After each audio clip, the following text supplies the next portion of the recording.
নমস্কার বন্ধুরা, আমি সোনালি। আমার রাঙামাটি ঘরকোনা লাইফস্টাইলের চ্যানেলে তোমাদের সবাইকে স্বাগত জানিয়ে আজকে আমি আমার ইন্ট্রোডাকশান ভিডিও দিতে চলে এসেছি। এটা আমার অনেক দিন আগেই দেওয়া উচিত ছিল ভিডিওর প্রথমে, কিন্তু অনেক কারণবশত এটা আমার দেওয়া হয়ে উঠতে পারেনি। তাই জন্য আজকে আমি কোনো ডেইলি লাইফস্টাইল ব্লগ না দিয়ে আমার ইন্ট্রোডাকশান ভিডিওটাই তোমাদের সঙ্গে শেয়ার করছি। তো চলো শুরু করা যাক। প্রথমেই বলি যে আমার নাম সোনালী চন্দ্র, আমার বরের নাম হচ্ছে সৌদীপ চন্দ্র। আমার শ্বশুরবাড়ি পুরুলিয়াতে, আর আমার বাপের বাড়ি হচ্ছে উত্তরপাড়া, হুগলি ডিস্ট্রিক্ট। বিয়ের আগে আমার বাপের বাড়ির টাইটেল ছিল মণ্ডল। এখন বর্তমানে বিয়ের পর আমার টাইটেল হয়েছে সোনালী চন্দ্র। বাপের বাড়ির কথাই আগে বলি। আমরা হচ্ছি 2 বোন 1 ভাই। আমি হচ্ছি ছোটো মেয়ে, আর আমার ওপরে দিদি আছে, দিদির বিয়ে হয়ে গেছে, উত্তরপাড়াতেই বিয়ে হয়েছে। আর আমার পরে হচ্ছে আমার ছোটো ভাই, ঠিক আছে। এখন আমার তো পুরুলিয়াতেই বিয়ে হয়েছে, আর দিদির উত্তরপাড়াতে তোমাদের বললামই। আর আমার ভাইয়ের ও গ্র্যাজুয়েশন কমপ্লিট করে ও এখন একটা প্রাইভেট কোম্পানিতে কাজ করছে। এখন বর্তমানে বাপের বাড়িতে ভাই আর বাবাই থাকে, কারণ আমার মা নেই, মা মারা গেছেন যখন আমার ভাইয়ের বয়স ছিল 21 দিন। সেই 21 দিনের বাচ্চাকে রেখে আমার মা মারা যায়। মায়ের শরীর খারাপ হয়েছিল, তাই মা মারা যায়।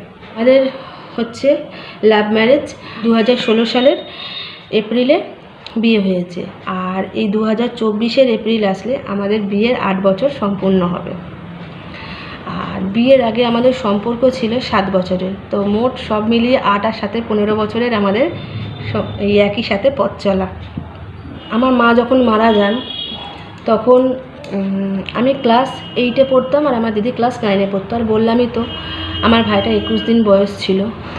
আমাকে এখানে সবাই সোনালি বলে ডাকলেও আমার বাপের বাড়িতে কিন্তু আমাকে সোনু বলেই ডাকে। আর হ্যাঁ, সেই জন্য আমার বড় আমাকে কিন্তু সোনু বলেই ডাকে, ও কিন্তু সোনালি বলে কখনো ডাকে না, খুব কম।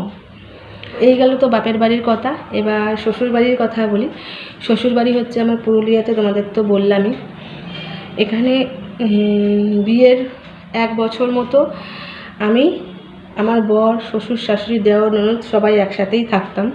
তো ফ্যামিলি প্রবলেমের জন্য আমি আমার বর এখন আলাদাই থাকি। আমার শ্বশুর শাশুড়ি, দেওর ননদ এদের সাথে থাকি না, আমরা আলাদাই থাকি দুজন। ফ্যামিলি প্রবলেম বুঝতেই তো পারছো।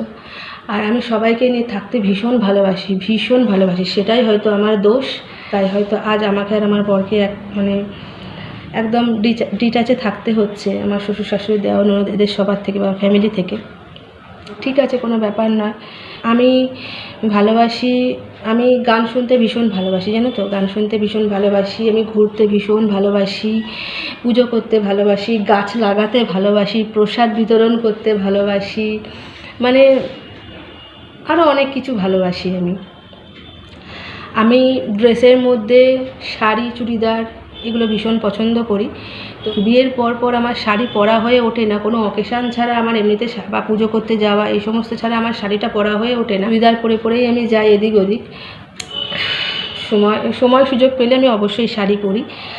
আর আমার ভালো লাগে বলতে, তোমাদের তো বললামই, ঘুরতে, গান শুনতে, গাছ লাগাতে, এগুলো ভালো লাগে। আর আমার সবথেকে প্রিয় ফুল হচ্ছে গোলাপ ফুল, আর প্রিয় রং হচ্ছে লাল, সবুজ, হলুদ। এগুলো হচ্ছে আমার খুব ফেভারিট কালার। আমি খেতে ভালোবাসি হচ্ছে ভাত আর মাছ, আমার খুব ফেভারিট। আর চাউমিন খেতে আমি ভীষণ ভালোবাসি, জানো তো।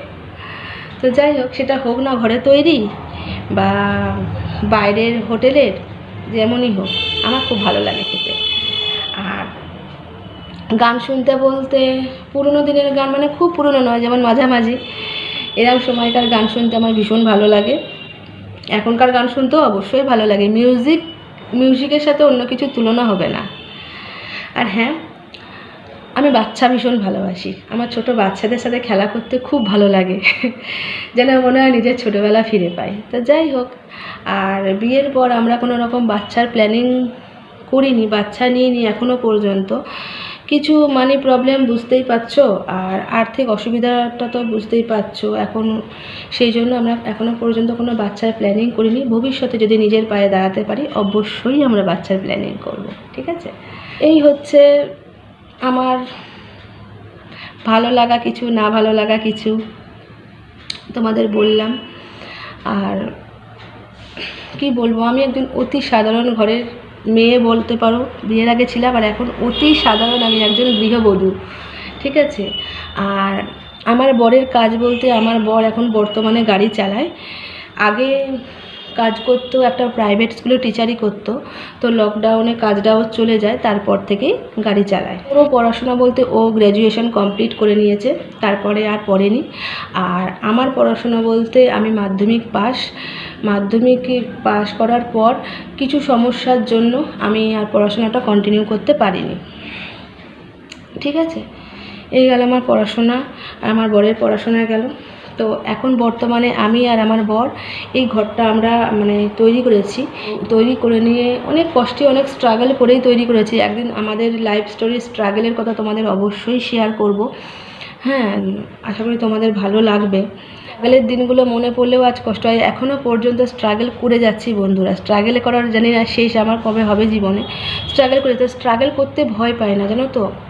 শুধু ভগবানের কাছে একটা প্রার্থনা করি, যেন আমাকে ধৈর্য শক্তি দেয়, সহ্য শক্তি দেয়, বাস এতটুকুই প্রার্থনা করি। হেরে যেন আমি না যাই, ধৈর্য হারিয়ে যে হেরে যাওয়া, সেটা যেন আমি কখনো না হেরে যাই, বাস এতটুকুই প্রার্থনা ভগবানের কাছে আমি করি।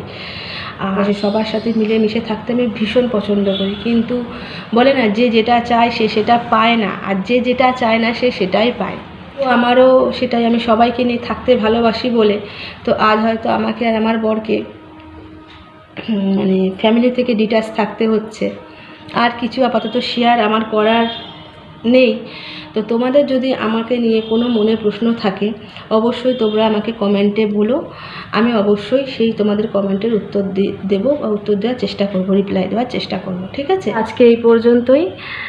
দেখা হবে আবার একটা নতুন কোনো ব্লগে, ডেলি লাইফস্টাইলের সাথে তোমাদের সঙ্গে দেখা হবে আবার। আর আজ হচ্ছে শুক্রবার। আমার ভিডিও তোমাদের কেমন লাগলো অবশ্যই তোমরা আমাকে কমেন্টে জানিও। আর হ্যাঁ, লাইক কমেন্ট শেয়ার অবশ্যই করো। সবাই খুব ভালো থেকো, সুস্থ থেকো, নিজেদের খেয়াল রেখো। আর টাটা, ঠিক আছে? অবশ্যই কিন্তু সাবস্ক্রাইব করে দিও।